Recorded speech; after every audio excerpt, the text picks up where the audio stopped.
Hey guys, how's it going? It's the 17th of February and I'm here in the greenhouse. I just thought I'd give you a little tour of what's going on. Things are starting to kick into growth. The peaches and nectarines and things like that usually flower early, you can see they're budding up.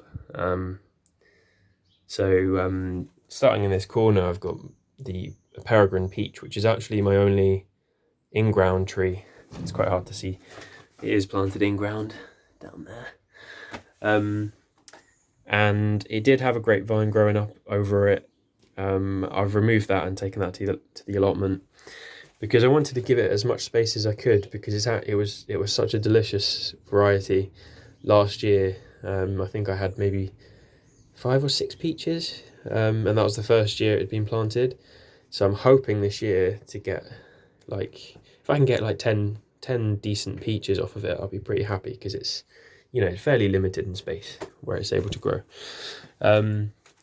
I've got then a nectarine over here, which I'm excited about as well. I've up-potted it into probably a 15 to 20 litre pot. I bought it as a grafted plant. The variety is, I think, called Sweet Lady or something. A bit strange. Yeah, there we go. Sweet Lady. I bought it as a grafted plant, but it was like, it was probably the thickness of this and maybe like 30 centimeters tall. So it was a tiny plant, but it's it's just grown as plants do. But I'm quite excited because I think it's going to put out some fruit this year.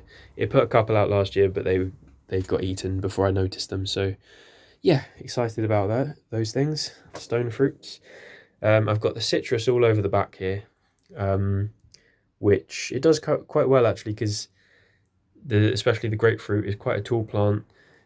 Putting it at the back means it's not shading anything else, and especially in the winter, because everything else is obviously dormant, it gets all the sunlight. So it's quite a good arrangement that I've sort of stumbled across.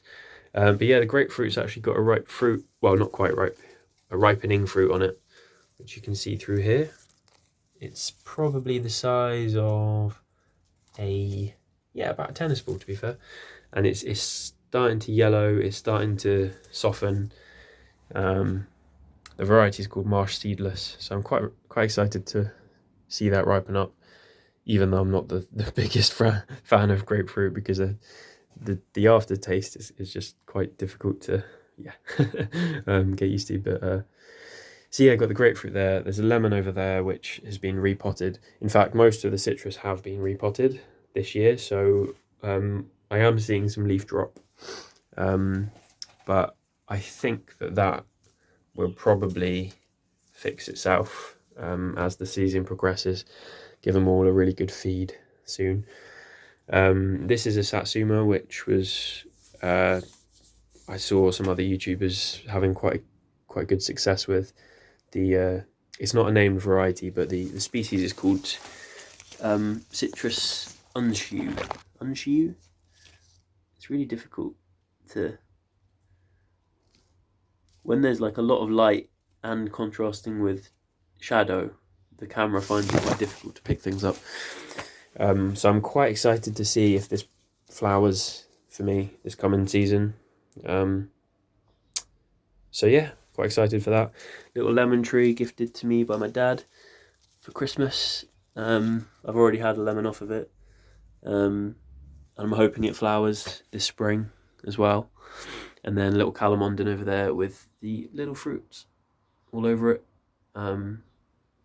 Which hopefully will continue to develop and produce some fruit. We have a bit of a sorry site. This is a Tamarillo. I'm having trouble keeping. So I had some tropical plants. So Tamarillo. There was a guava, Suriname cherry, a white sapote, and a few others, given to me by Brett from Lionheart84 YouTube channel. And I've been trying to keep them alive inside, but something you can you can see, for example, on this, the Suriname cherry, if I try and just move over here. Come on. There we go. You can see these like little fluffy scale insects. I'm not actually sure exactly what they are. I don't think they're woolly aphids because they're definitely scale insects, just with a woolly coating. But oh god, Siggy.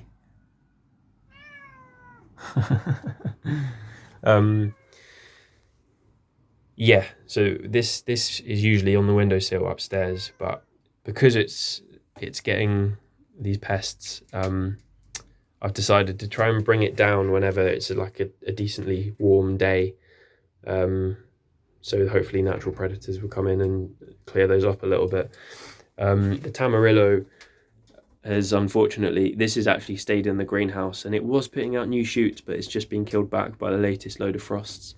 But it's quite thick. Oh my god, my cat's trying to...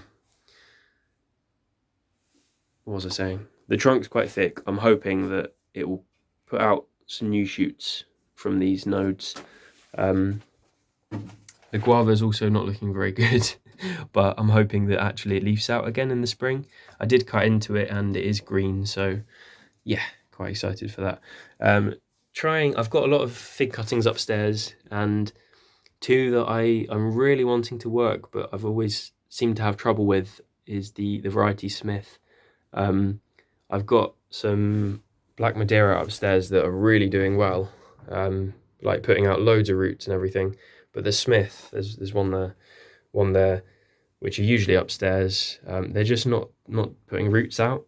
There's like a little leaf, but there's no roots going on.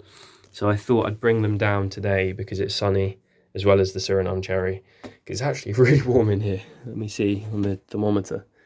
It's like 18 degrees, and that's in the shade. So I thought that might just give them a little bit of a boost. And then we've got these plants here, loads of parsley, some lettuce, and then all the other figs that are established, which I've up-potted all of them. They're all ready to go, they're mulched. So quite excited to see how the next season goes. I will just quickly show you upstairs because I've got quite a few things going on my windowsill as well. Okay, so we're in my bedroom, and this is what I've got going on up here. So the only seeds that I planted this year are these two trays. So here we've got lemon drop chilies, which are doing nicely. These were planted on the 16th of January, so it's just over a month. And then I've got some aubergines, varieties called Jessie. Both of these I think were from Real Seeds, which I got a lot of my seeds from. And they only sell seeds that you can save seed from the plants to grow again the year after, which I think is really cool. So hopefully we'll try and save some seeds from the fruits of these, if I like them, obviously.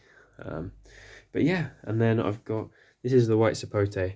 It's being incredibly pampered by like multitude of grow lights. Yeah, I mean it's still looking healthy. It just hasn't grown in the slightest since I got it.